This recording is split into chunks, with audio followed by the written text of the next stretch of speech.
చంద్రబాబుకి కోపం వచ్చింది.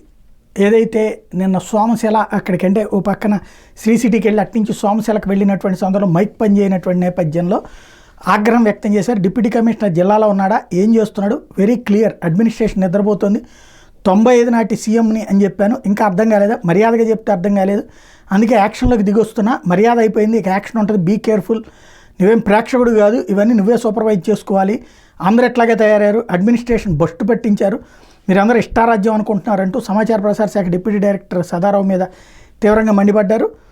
సోమశిల జలాశయ పర్యటనలో ఎస్సీ బసిరెడ్డి వెంకటరమణారెడ్డి మీద కూడా బాబు తీవ్ర ఆగ్రహం వ్యక్తం చేశారు.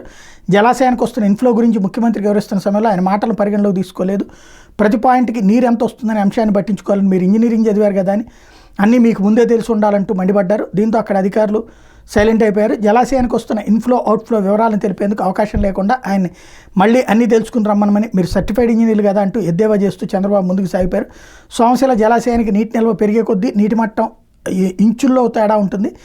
ఒక సమయంలో ప్రతి 15 సెంటీమీటర్లు పెరిగే కొద్దీ 1 టీఎంసీ నీటి నిల్వ పెరుగుతుందని అధికారి చెప్పినా వినకుండా నువ్వు ఇంజనీరు కదా అంటూ ఎద్దేవా చేయడం చూసి ఇంజనీరింగ్ అధికారులు విస్తుపోయారంటూ సాక్షి హైలైట్ చేసింది.